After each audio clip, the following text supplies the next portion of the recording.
So if you're transplanting singular seedlings, like if there's only one in a cell, your puka, your hole that you dig, should be the depth of the cell.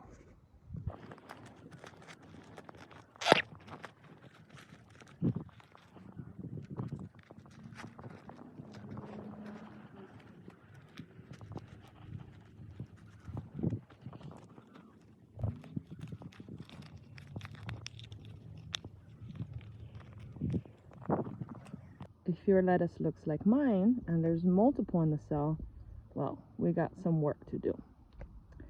So what's important is that anytime you're transplanting something from a tray, you want to choose the ones that look the healthiest and strongest. The separating of seeds, you just want to be gentle. Just be gentle. And now I have two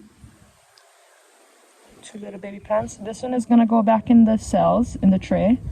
This one is going to go on the ground. So you kind of just separate them gently. As you can see, there's three lettuce starts right here. And I'm only going to plant this one. I like to make sure that the base of my plant is level to the actual ground. Okay, so for your transplant, you want to make sure that you pack it down really tightly. Make sure it's standing upright in the cool position. And just gently press around to compact the dirt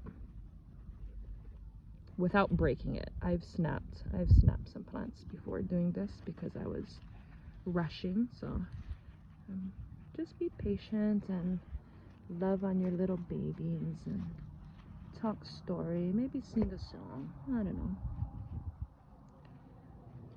But when you pow do that, you want to make sure that, you know, you feel your line. It should be on this green line right here.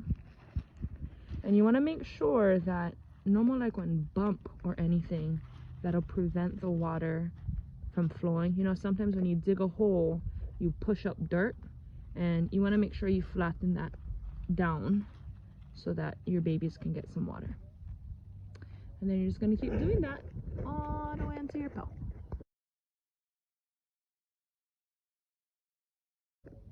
So I'm just making a small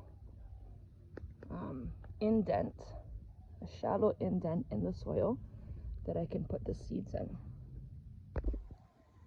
Okay, now that I have some shallow lines, a shallow trough to plant my seeds, I have my radish. And radish, we will plant every 2 inches. So I got the tape measure out, and we're gonna do that. So here are some of my radish seeds, every 2 inches apart, and I fit 21 radishes in this row. And now we're just gonna slightly cover them, keeping in mind that since these are babies, little tiny seeds, you only need to cover them lightly, you know, twice the depth of the seed width. So that should be good. Okay, now we're gonna move on to beets. I decided to plant 2 rows of beets and then 1 row of beet on this side. So I have 3 rows of beets all together. And now beets, they'll be planted 3 inches apart, unlike the radishes, which was 2 inches. Okay, so the beet seeds are slightly bigger than the radish seeds. Not slightly, they're significantly bigger. So my trough is deeper to accommodate the width of these seeds. And then another important thing is when you're planting your direct seeds, make sure you understand the flow of water, right? Because if I planted directly in the center row and I just planted 1 row of beets, they wouldn't get water because this is dry, but the sides of them are damp from the irrigation. So we got our beet seeds in the trough, double the width of the seed, and we're just gonna gently cover them. Gently cover them. Make sure they're nice and covered.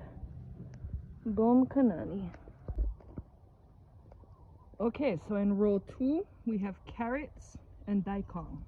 So I'm basically doing the same thing. I'm gonna have 1 row of carrots on the far left, 2 rows of carrots in the center, 1 row of daikon on the far right, all close enough so that they can get water from the irrigation. Okay, so here's our radish, daikon, and our carrots. Our carrots are going to be seeded 2 inches apart. Our daikon is 3 inches apart. So daikon and beets are 3 inches. Radish and carrots are 2 inches. So the carrot seeds are really tiny, so your trough doesn't need to be deep at all. I don't know if you can tell the depth, but I basically just disturbed the top layer of soil. Okay, now I'm going to show you guys how we're going to direct seed into our weed mat. We're going to do some bush beans, but same rules apply for all of them. Some key points is make sure that your soil is wet. You don't ever want to direct seed with dry, hot soil. And then for our bigger seeds, we'll plant two seeds in each cell. And then for our smaller seeds like cucumbers, I'll show you guys how to do cucumbers in a second. We're going to plant 3 seeds. Okay. First thing first, you want to make sure you cut your X into the mat, and we're just gonna tuck these back like that.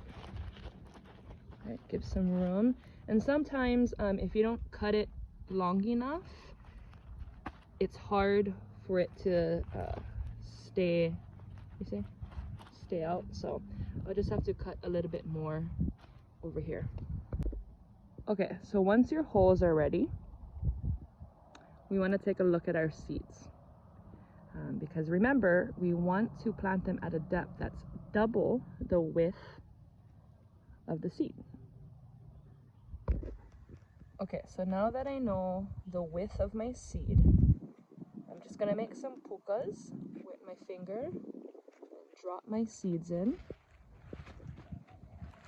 cover them up. Make sure they're nice and good. Make sure that there's no mound or anything that can prevent the water from flowing to your seeds.